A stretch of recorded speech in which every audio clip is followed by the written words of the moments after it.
So hello everyone, welcome to IFS. कैसे हो दोस्तों? आप सभी लोगों को पता है सीएसआर नेट का रिजल्ट आ चुका है और आपने कहीं ना कहीं अपने दोस्तों को या कहीं ना कहीं बहुत सारे ऐसे स्टूडेंट्स को हमारे चैनल पर देखा ही होगा जिनके रिजल्ट बड़े ही शानदार है। चलो मिलते हैं आज और एक ऐसे स्टूडेंट से और जानते हैं इनकी क्या स्ट्रैटेजी रही है और क्या कहानी है इनके रिजल्ट के लिए। सो मिलते हैं नरेंद्र कौर से। So welcome Narendra Kaur. Thank you so much sir. Okay so सबसे पहला क्वेश्चन मेरा हर किसी से यही होता है कि आखिरकार आपने इसी एग्जाम को इतनी प्रायोरिटी क्यों दी है? जी सर, लाइक मास्टर्स के बाद मोस्ट ऑफ द स्टूडेंट्स का ये ड्रीम होता है कि वो नेट जेआरएफ एग्जाम क्वालिफाई करें एंड फर्दर अपॉर्चुनिटीज को ग्रैब करें। So keeping that in mind मैंने ये एग्जाम चूज किया था। अच्छा, क्या है आपका ड्रीम? कहाँ है? एकेडमिक साइड जाना है या रिसर्च साइड जाना है? सर बहुत लाइक मास्टर्स के बाद मैं सिविल सर्विसेज की तैयारी कर रही थी, बट देन आई थॉट कि मेरे पास ये एक और अपॉर्चुनिटी है जिसको मैं ग्रैब कर सकती हूँ। देन मैंने डिसाइड किया कि मैं अपेयर हो जाऊंगी इस एग्जाम के लिए एंड या एंड अच्छा, मतलब ऑलमोस्ट आप मैंने पीएससी के लिए तैयारी कर रहे थे। जी सर। सो आप किस रीजन से बिलोंग करते हो? सर मैं जम्मू कश्मीर के कुपवाड़ा डिस्ट्रिक्ट से बिलोंग करती हूँ एंड मेरा गांव एक बॉर्डर एरिया में फॉल करता है। अच्छा, एलओसी। आपके उधर पीएससी जो होती है उसका नाम क्या होता है, मतलब ओवरऑल?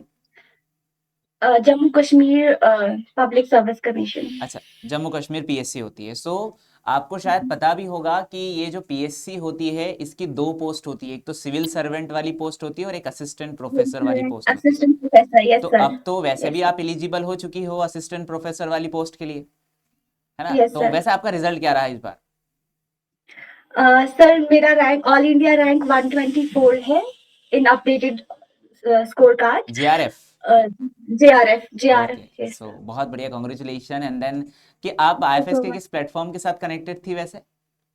सर मैं यूट्यूब पे कनेक्टेड थी आईएफएस के और साथ। आपको आईएफएस के बारे में कैसे पता चला? मतलब मोस्ट ऑफ यूट्यूब पर बहुत सारे चैनल्स हैं। जी सर। मेरी एक मेरी सिस्टर हैं, उन्होंने मुझे बोला था कि लाइक ये जो ट्यूशन सेंटर है ये बहुत अच्छा पढ़ाते हैं इनके टीचर्स। तो मैंने फिर यूट्यूब पे सर्च किया एंड उस टाइम पे को बैच चल रहा था, इमोशन बैच 5.0।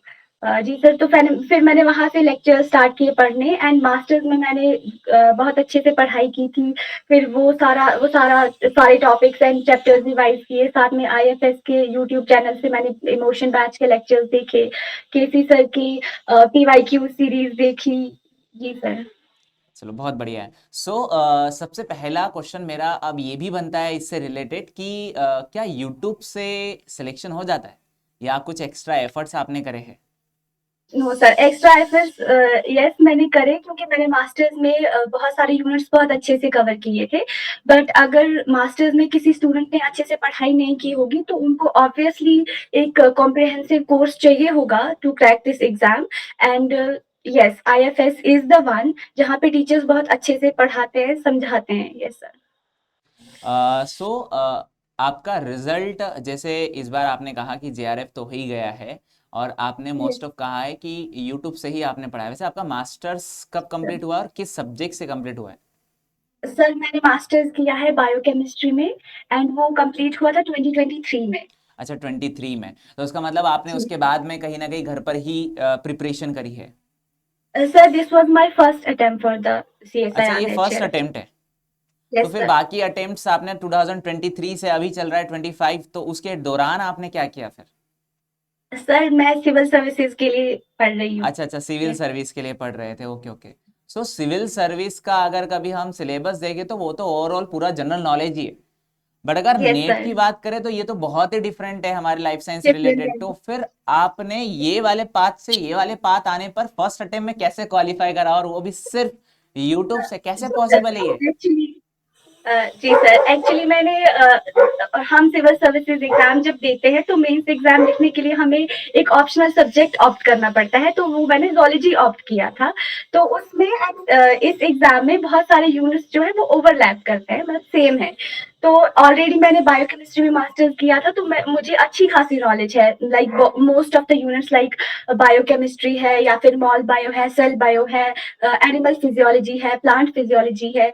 तो मैंने वो बहुत अच्छे से पढ़ा हुआ था।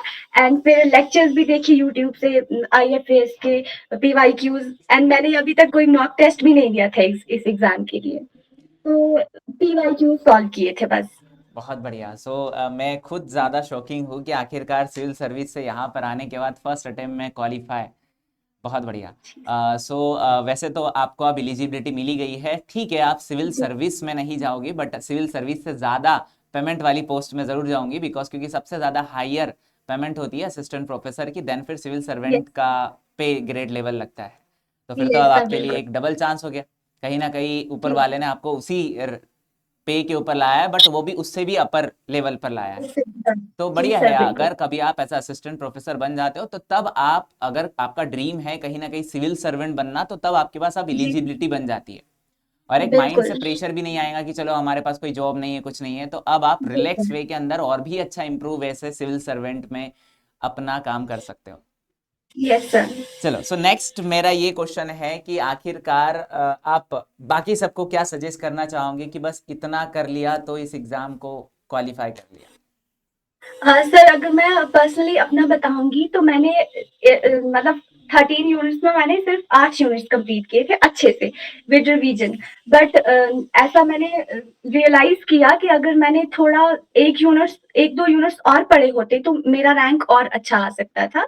तो मैं ये सजेस्ट करूंगी स्टूडेंट्स को कि वो थॉरली, अगर हो सकता है तो सारे यूनिट्स कंप्लीट करें एंड उनको अच्छे से रिवाइज भी करें, क्योंकि ऐसा नहीं है कि एग्जाम में जो यूनिट हमने पढ़ा है तो उसमें से इजी ही क्वेश्चन आएगा।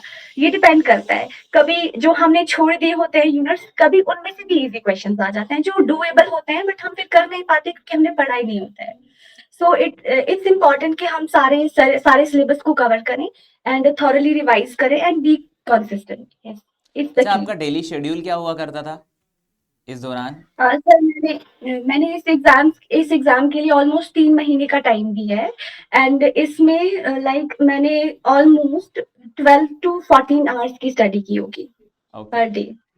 पर डे, जिसमें रिवीजन और न्यू पढ़ना included? Lectures and revision both are included एंड PYQ सॉल्व अच्छा, आप करना। अपने नोट्स यूट्यूब से कैसे बनाते थे, या सिर्फ स्क्रीनशॉट के ऊपर काम चल रहा था? नहीं सर, मैंने अपने पर्सनल नोट्स बनाए हैं हर एक यूनिट के, एंड मैंने रिवाइज उन्हीं से किया है, क्योंकि अपने नोट्स से फिर क्विक रिवीजन हो जाता है जल्दी से। Yes sir. चलो, बहुत बढ़िया। कॉन्ग्रेचुलेशन आपको कि आपका बहुत थैंक यू अच्छा सो ग्रेड रहा, और होप्स हो कि आपको अब वापस से वो अपॉर्चुनिटी मिल चुकी है, और आपका पाथ अब और भी ज़्यादा आसान हो गया है। तो यस सर। आपका थैंक यू, क्योंकि आपने हमारे सारे एस्पिरेंट्स को भी गाइड किया है। Thank you. जी sir. Thank you so much sir. Okay.